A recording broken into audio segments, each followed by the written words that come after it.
Welcome to the She Thinks Big podcast. Get ready to level up your thinking and expand your horizons. I'm your host, Andrea Liebross, your guide on this journey of big ideas and bold moves. I am the best-selling author of She Thinks Big, the entrepreneurial woman's guide to moving past the messy middle and into the extraordinary. I support women like you with the insights and mindset you need to think bigger and the strategies and systems you need to turn that thinking into action and make it all a reality. Are you ready to stop thinking small and start thinking big? Let's dive in. Hello out there. How are you? Are you in your car? You on your way to pick up groceries? You folding laundry? While mentally going through all of your email. Or maybe you are thinking about what's for dinner. Or in my house, when my kids were here, they would ask me 100 times, like, what's for dinner? That was a question I hated more than any other question in the world. What's for dinner? I don't know why that always bothered me. Or maybe you are trying to squeeze in that last call before you have to pick someone up before bedtime. Who knows? All right. Does that all sound familiar? Because it probably does. If you are listening to this podcast, because you're probably a listener, and I know my listeners.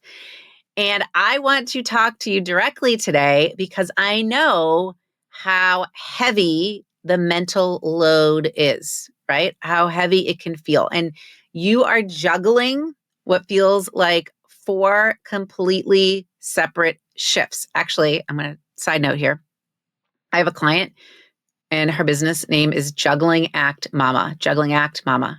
And she is a food blogger who works or who speaks to moms who need to get dinner on the table. So if you are a mom juggling the 4 shifts here that we're going to talk about, go check out Juggling Act Mama. Side note, but do it. All right. So I hear from my clients, and I see this sometimes in myself, and I see it probably in you if you and I were besties sitting next to each other having lunch. You feel like there's 4 shifts in your day, okay? You're waking up as, morning mom, morning dog walker, morning woman, okay? Rushing through the breakfast chaos or getting your kids out the door for school. Okay. Then second shift comes, you switch into business mode and you try to make the most out of the work hours while, your inbox keeps reminding you of all the undone things. Then late afternoon, okay, you shift back into being mom or dog walker. Okay. And you're juggling the sports practices, the homework help, the finding a moment to breathe. Okay. And then finally, the 4th act, the 4th shift. When the day winds down, you've got evening shift, you work the night shift, and you try to catch up on everything that didn't get done during the first 3 shifts. And you're wondering in all of this, when are you supposed to have time for yourself? And I know this is happening because I get emails from you at 4:32 a.m. or at 11:07 p.m. or at 6:28 a.m. I don't really get a lot of emails from people at 1 o'clock in the afternoon. Okay. Now, I want you to know something important. It doesn't have to be this way. This is a secret. It doesn't have to be this way. You don't have to live these segmented, disconnected shifts. There is a way better way. And that is what I want to talk to you today about. Okay. I want to talk about why this kind of thinking pattern, really, which is what it is, happens, why this is not good for you, why it is holding you back, and most importantly, how you can change it. Okay, so client story. Okay, I love picking names for the client stories, by the way. So if you want me to use your name, then just message me and I'm going to use your name. Okay, but I'm going to tell you about Jodi. There is no Jodi for in real life. There is a Jodi that I have a person that I'm thinking about, but her name is not Jodi, but we're going to call her Jodi. And when she first came to me, her life was, admittedly, she would say, complete chaos. Okay. So she owned a booming furniture boutique. Okay. She made multiple six figures. She had a steady stream of customers. That was not something we were working on, the customer stream, but she just didn't feel like, and I'm putting this in air quotes, successful. Okay. In her business, she was juggling all the things, the marketing, the bookkeeping, the purchasing, the managing of her staff. Okay. And then she would come home to a never ending to do list as mom and wife and daughter. Her parents were kind of like in that she's in that sandwich generation kind of thing. Her husband traveled a lot for work. Okay. So even with the childcare help that she had, because she did have childcare help, the day-to-day responsibilities really landed on her shoulders, like squarely on her shoulders. Okay. That's true. That all of that's truth. I don't want to make light of that. It's all truth. But what this meant is that she felt like, and she told me, I feel like I am running 4 lives. Like I have 4 lives, like the cat with 9 lives. I have 4 lives, okay? And I'm failing at all 4 of the lives. So her vision of being a business owner and a present mom and a happy, fulfilled person, okay, it felt impossible. And maybe that's how you feel too. But here is what Jodi discovered.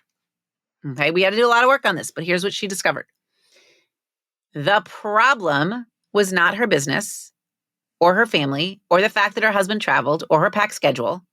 The problem was the story she was telling herself, that she had to do it all perfectly in these separate shifts during her day.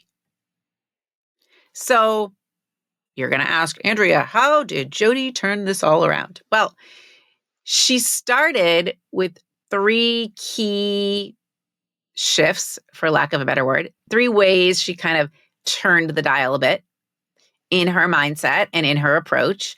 And these are the shifts. I'm going to share these 3 things with you today. Okay. So, number 1, stop dividing your life into separate buckets. Okay. You're not 4 different people.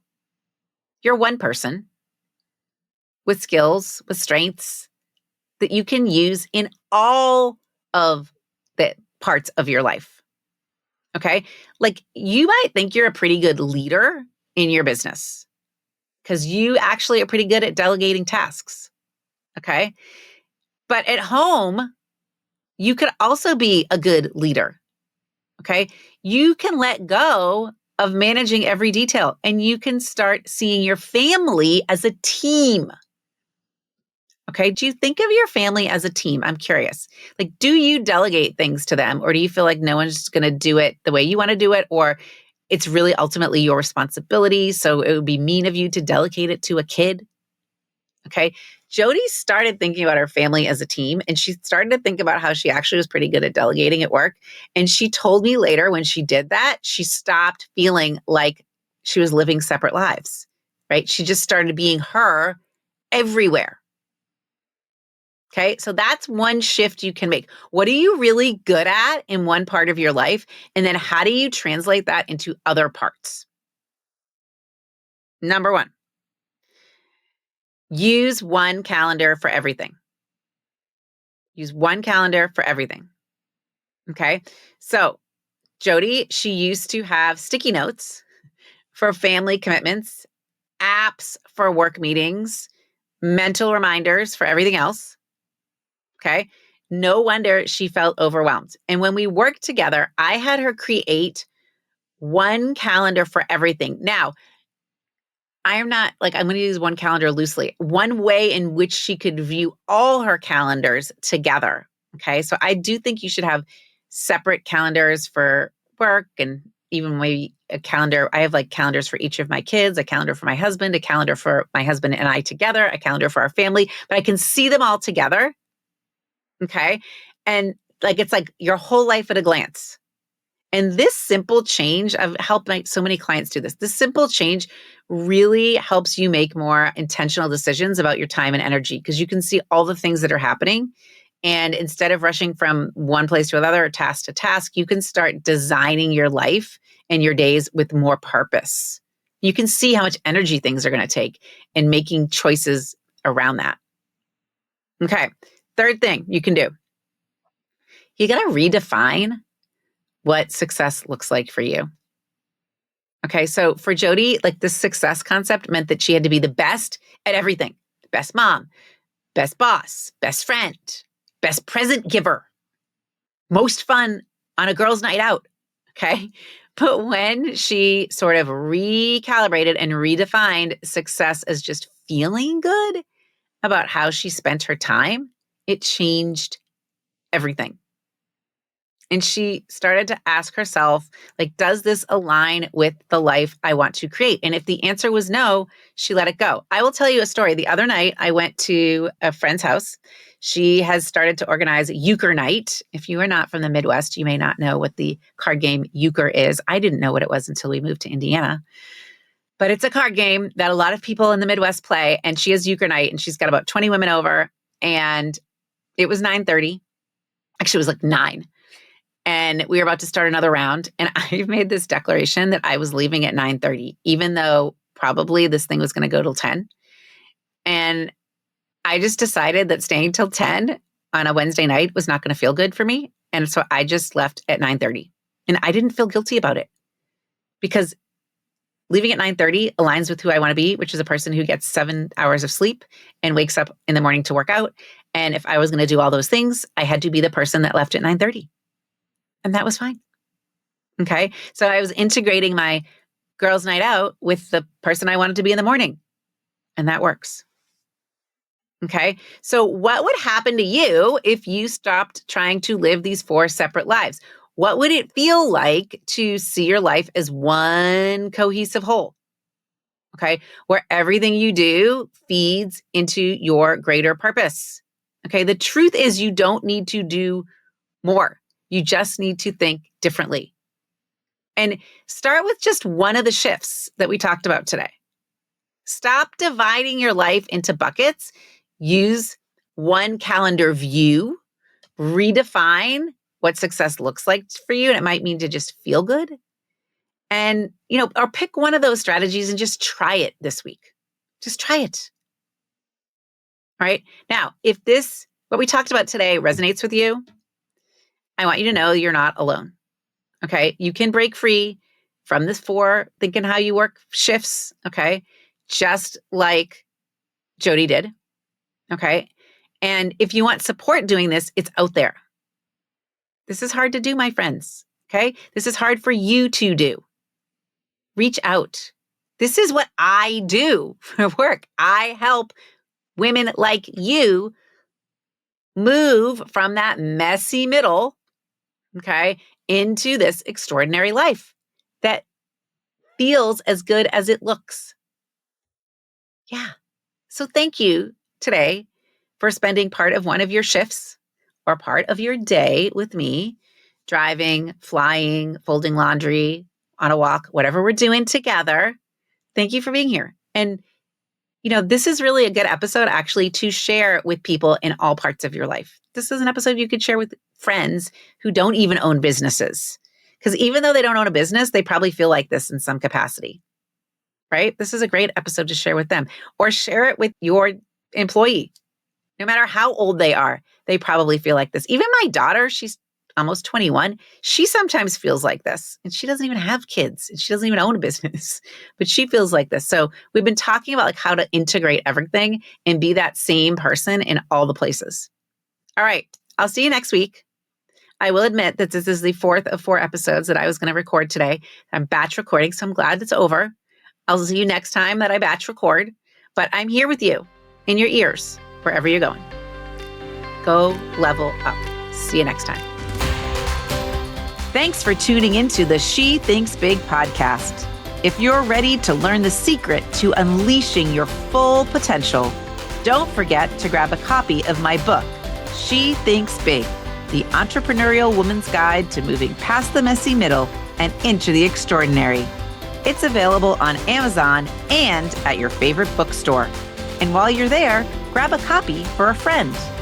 Inside, you'll both find actionable strategies and empowering insights to help you navigate the complexities of entrepreneurship and life and step confidently into your extraordinary future. If you found value in today's episode, please consider leaving us a review on your favorite podcast platform. And if you're ready to take this learning a step further and apply it to your own business and life, head to andreaswithans.com and click the button to schedule a discovery call. Until next time, keep thinking big.